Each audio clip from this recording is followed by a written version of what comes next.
All right, we're back. Sorry about that, you guys.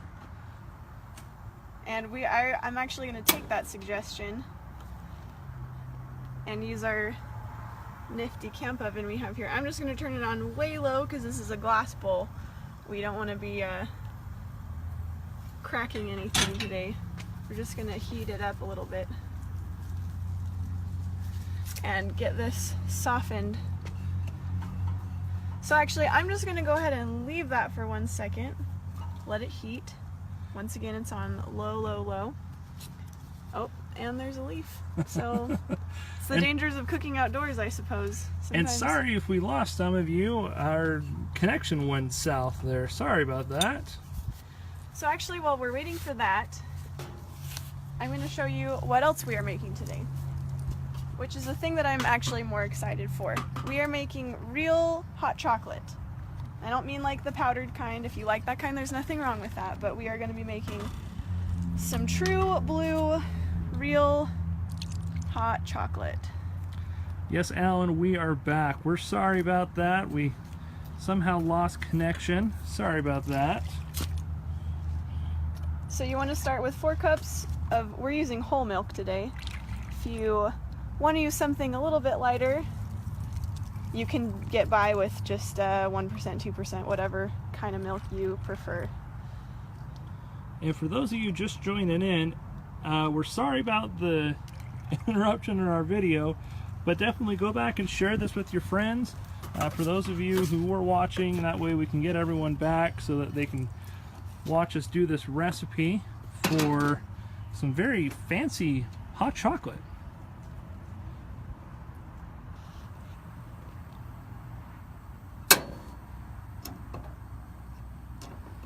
Alright, so we've got that milk going. We are actually going to add 2 tablespoons of white sugar to it.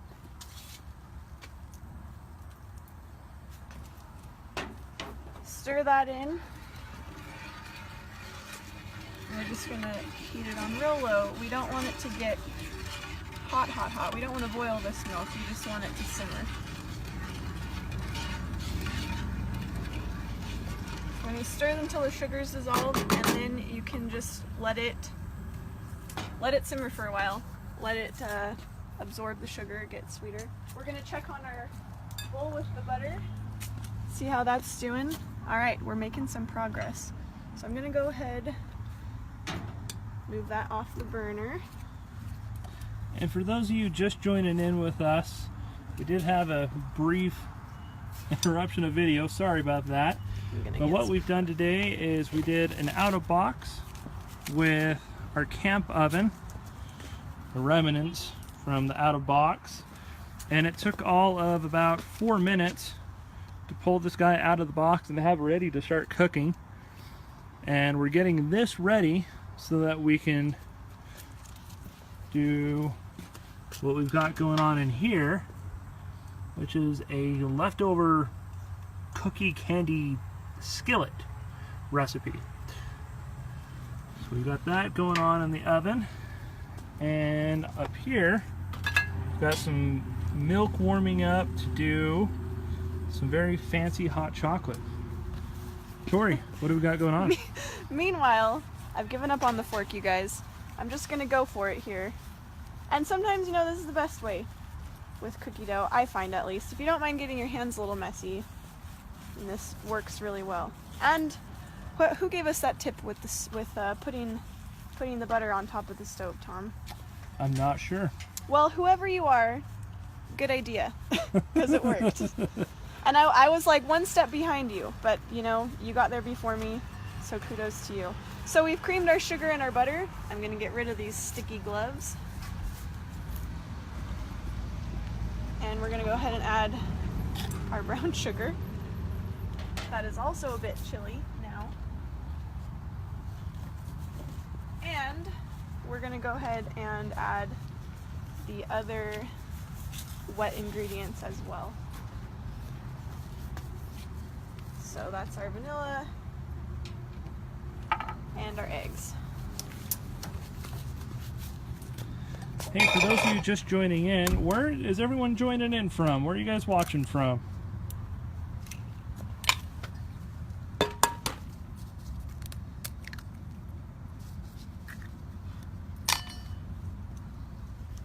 absolutely agree. Sometimes when you're out cooking, when you're out camping, the last thing you're worried about is dirty hands. You know, that's a valid point. Iowa, Ontario, LA, That's awesome. Utah. Thanks everyone for joining in, and make sure you're sharing this with your friends, because you know, you end up with leftover candy and you could eat it in one sitting. One way to keep it from going bad. Or cook up this recipe and share it with your friends. Yes. Indiana, Detroit, Florida, California, Wow, Kentucky, all over. Nebraska. Everyone, thanks for joining in. I'm curious, Tom, does anyone else have any fun things they like to do with their leftover Halloween candy? Ooh, that is a good question. What do you do with your leftover Halloween candy, Tom? Well, Do you eat it in one sitting? no, it usually sits on the counter in the kitchen for about 2-3 months. And then eventually you throw it out, right? Yep. I know that that's what I have done and my family did. So I love this because it's just an alternative to that. You can do something actually quite tasty with it. So, we've now got all the wet mixed in. We are gonna slowly add our flour.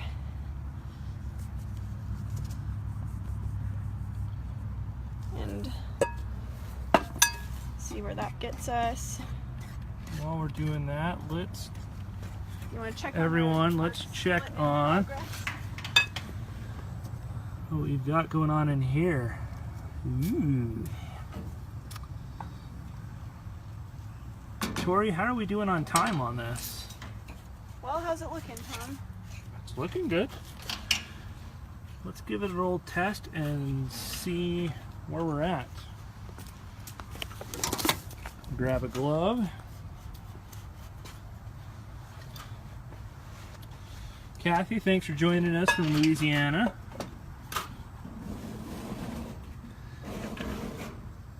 Oh, it's looking still a little soft in the center.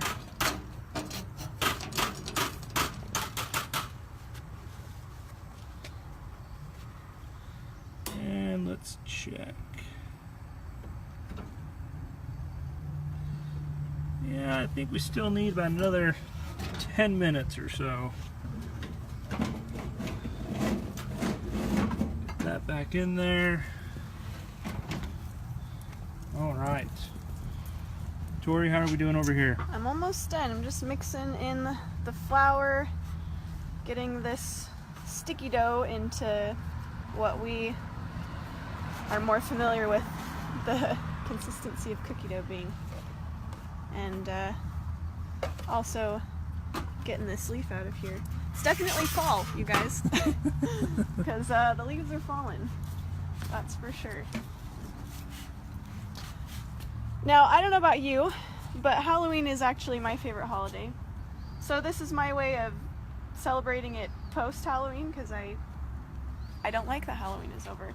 So while we're waiting on this dough, I want to hear what you guys dressed up as for Halloween. And hopefully we don't have a bunch of Halloween Scrooges here watching us. While we're waiting on that, Tori, what was your Halloween costume? I actually dressed up as Pikachu this year. Can you believe it? And my husband was a Pokemon Go fanatic. So we walked around town like that. It was quite fun. It was a good costume. And it was nice and warm. It was a little onesie, so it was like wearing a giant blanket. It was great. What about you, Tom? Did you dress up as anything? I didn't. I was a Halloween Scrooge, but I was an escort for a little Belle princess. Oh, very nice. Okay, so we've got our dough together. And my gloves are totally covered in it. That's alright. And if you are cooking in outdoors and you don't care about getting dirty hands, then that shouldn't bother you anyway. So we have here, what we have in there baking is our 10-inch cast iron skillet. What we have here that we're going to bake our second one in is our 10-inch cast iron pie pan. It's pretty similar, same shape and everything, still cast iron, But this is great for your pies, obviously. With Thanksgiving coming up, that might be useful for your pumpkin pie, whatever else you might be whipping together this holiday season. So what we're gonna do... The only person we heard from, Tori, was Brian. Brian, what was Brian? Well, his son was a soul taker, Oh. and he was a crypt keeper, I think is what that's supposed to say. Very nice. That sounds spooky. And apparently we have a bunch of Halloween Scrooges watching. That's okay. So we're packing in the cookie dough, and then what next, Tori? Then I'm gonna get this apron dirty. Brush my hands off a little bit. We have, next is the candy that we put in. So you can use whatever kind of chocolate candy you have lying around. We have just sort of a little mix here of some Hershey's candies, some Whoppers, some peanut butter M&Ms. So you just kind of go to town with sticking it in the cookie dough and arranging it however you like. I'm actually going to spread this out just a tad Steven, thanks more. for sharing our video with your friends there. Appreciate that. Everyone else, make sure you're sharing with your friends what we're doing, because the last thing you want to do is have Halloween candy lying around for months and months and months. So like I said, you can use whatever candy you like. We did have some Snickers earlier, but those mysteriously went missing in the kitchen. So apparently we have a Snickers fan here in the office. But you just want to kind of arrange it. You can use squares of chocolate. If you have bigger candy like Reese's Cups or full-size candy bars, you can always break them up and put them into pieces. But if you have the fun-size candy bars, then these work really well also. Putting those in. Maybe just a few more. What are your guys' favorite candy bars? I personally am a fan of these peanut butter M&Ms, which is why we are putting these in the skillet. I'm definitely a Hershey's chocolate fan, Tori. You can't go wrong with the classics, Tom. Absolutely not. Let's check on our skillet. We're getting there. How's it looking? Is it close, Tom? It's smelling done. All But right. you know, if all else fails and you're not able to check temperature, then smell is always a great indicator. Yeah, and the nice thing too about the camp oven, Tom, is, you know, say we're cooking this or you have your hands full with some other recipe that you're working on, you can just turn off the camp oven and it'll keep that heat in there, especially with the cast iron. So it'll keep your cookie nice and warm and melty and everything you want without burning it, you know. All right, so after you've added your candy, there's our candy skillet. Did you see that, Tom? Can we get some yep. likes for that? Where's Our our chocolate candy lovers skillet. out there? We do have some chocolate lovers out there. Peanut butter cups, Twix, Reese's peanut butter, almond Hershey, dark chocolate Snickers. All right. So then you just pile it on top with more cookie dough. There's nothing wrong with that. Now, we did not add chocolate chips to our cookie dough. I vetoed that mostly because I felt like I would have enough chocolate just with all the candy bars in this thing. But if you are just like a chocolate fiend and you want more chocolate, then by all means put the chocolate chips in the dough, because then it'll just be like 2 giant chocolate chip cookies, one on top of the other. So once you put that together,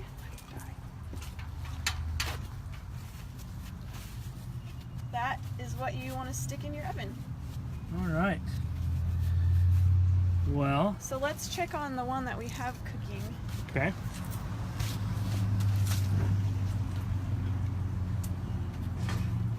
With our heat guard gloves.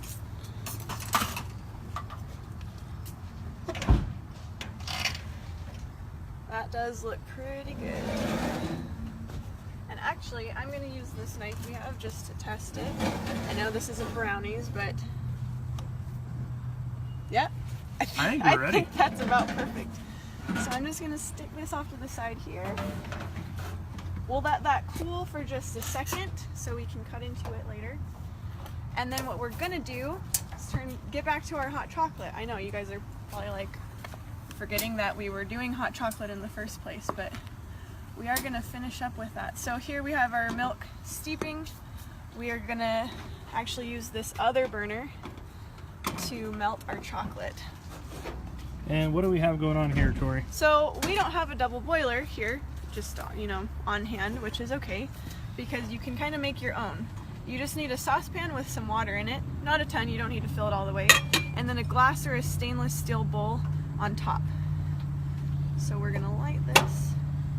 And Brian, so the time frame to cook this skillet was about 25 to 35 minutes, right in there. And then Stephen, to answer your question, the stoves actually run off of propane. So this one we have hooked up to our bulk tank. So we've just got it hooked up to a standard propane tank. And then our oven over here, we have hooked up to just your standard disposable propane canister. Really, you can go with either one. This regulator comes standard with the camp oven. The bulk tank hose adapter that we're using, that's an added item that you would need to get. All right, Tori, what are you doing? So, I promised you guys real hot chocolate, so that's what we're gonna do. Now, I suppose this is another way you could use your leftover chocolate bars if you wanted like a very milky Hershey's flavored hot chocolate. Sure, you could use that.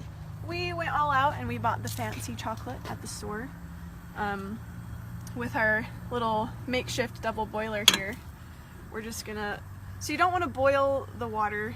I know you often hear double boiler, which makes you think of boiling the water, but actually we just want it to simmer, and we want it to simmer just below this bowl so that the glass surface gets hot and melts the chocolate, but it doesn't, it doesn't overflow or anything like that.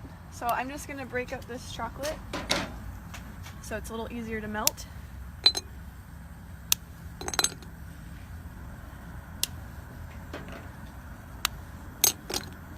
And also stir this milk so it doesn't get too foamy there.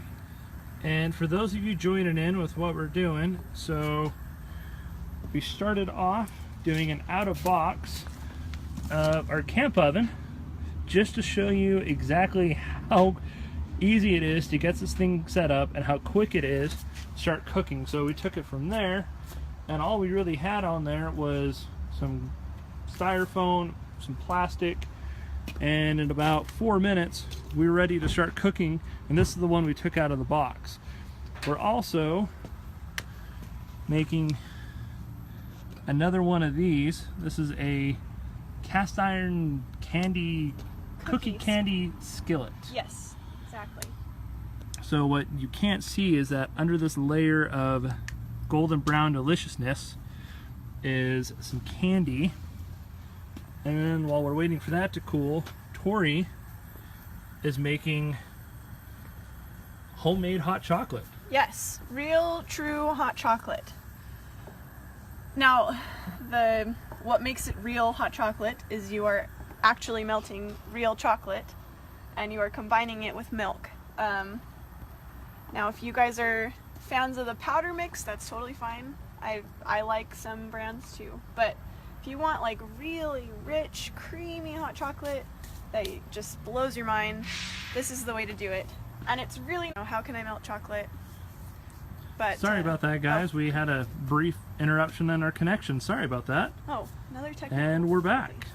Hello again. Anyway, what I was saying, I used to think that making real hot chocolate was difficult because I didn't have a double boiler. I didn't know how to melt chocolate, whatever the excuse was. But if you guys are just tuning in now, we have done a little makeshift double boiler, and you can do this at home. You just get a saucepan and a glass or a stainless steel bowl, and you can actually make your own chocolate melter. And you can actually start to see, Tom, it's Some of the chocolate's starting to Chocolate's starting to melt in there.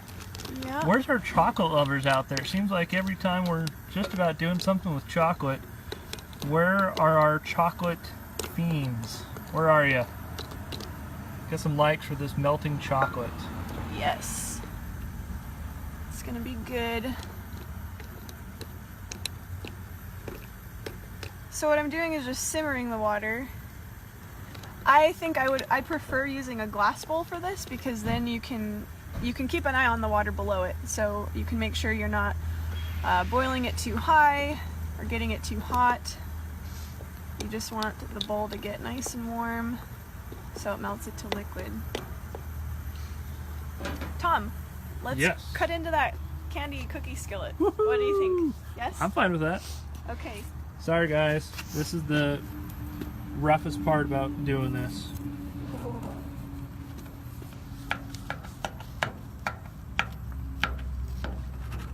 Alright, it is gooey and it looks good.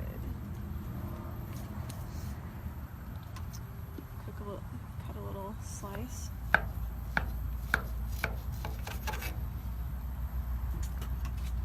me grab a plate.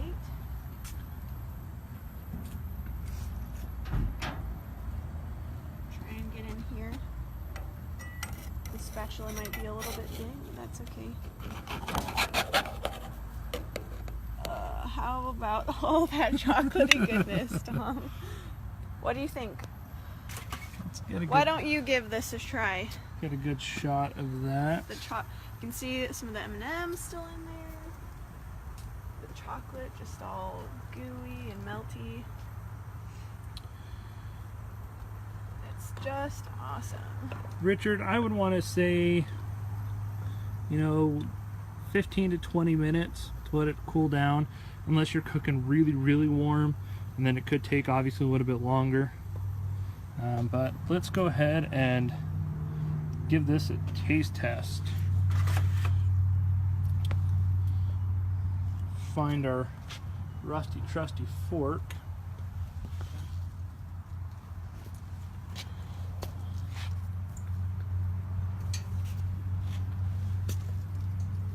Get some of the chocolate in there.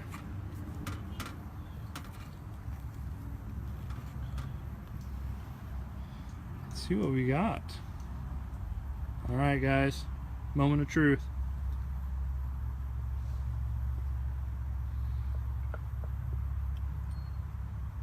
All right, I'm going back for seconds. It's good. Definitely a great way to make some good use of leftover candy, guys. Tori, how's our chocolate looking? It is almost ready. It is almost all the way melted. You can see our makeshift double boiler is working like a dream. Can we get some likes for this, you guys? I would kind of be fine just pouring this in a cup and drinking it by itself. Definitely agree with that. It looks good, good, good.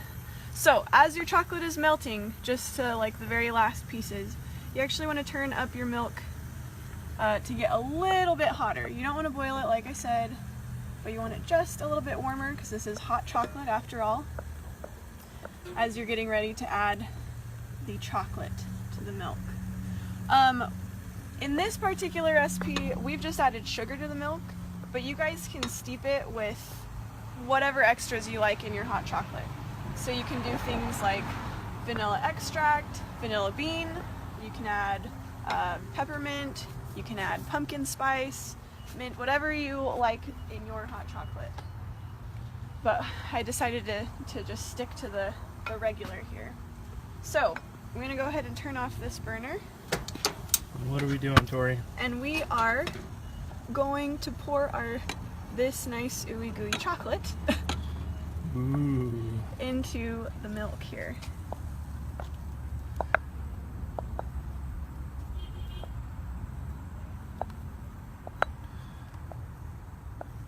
Linda, thanks for joining in, and yes, it does look good, and I'm sorry guys, it smells better than it looks. And for those of you just joining in with us, we're using our deluxe camp oven to cook this yummy, ooey gooey, chocolatey candy goodness. And we also did an open box so you guys could see what everything comes with the camp oven. Just go back to the start of the video and you'll be able to catch me opening this guy up and turning it on and getting it ready to cook in. And we're making some very fancy hot chocolate. Yes, some very fancy hot chocolate. And don't worry, the recipes will be posted. We'll be posting those recipes tomorrow. Okay, so you just want to stir it until it starts to look like hot chocolate instead of milk, which is what we're getting here. If you are into like super, whoops, there goes some hot chocolate. If you're into like super chocolatey hot chocolate, you can add a little more than we did. We added a full bar, which is about 4 ounces. So you can go more, less, whatever you like. I'm gonna go ahead and turn off the burner now. And we can get this poured into some mugs, Tom. All right. So I'm gonna just skillet over.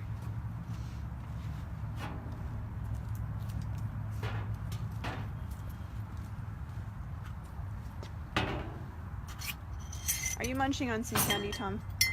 I am. Some of our leftover candy. Okay, so here we go. Here's our super fancy real hot chocolate. Hopefully there's no splash zone. I'll be careful.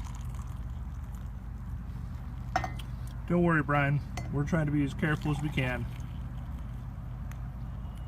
All right. Now, if we had all the fixins, we would have some whipped cream, some chocolate shavings, some peppermint, you know, all of that stuff. But, you know, you can't really go wrong with just a straight cup of hot chocolate now and then, right, Tom? Nope. All right, now I'm going to finger test this so I don't burn my mouth. Oh, I just want to drink it all right now. That is really, really, really, really good. But also hot.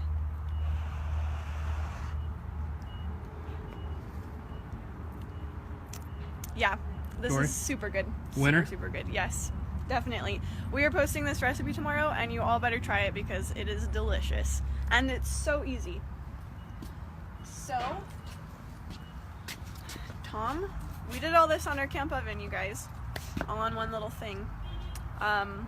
So really, it's something that we could do in an oven at home if you don't have a camp oven, or if you're wanting to get out of the house for the day and you want some hot chocolate, you want some ooey gooey goodness, take your camp oven out and away you go. Yeah, so we'll post these recipes for you guys tomorrow, and hopefully we'll see you next week tuning in. But for now, I think that's all we have, right, Tom? I think so, guys. Thanks for joining in. Make sure you share this with your friends, and we'll see you next week. Yep. See you.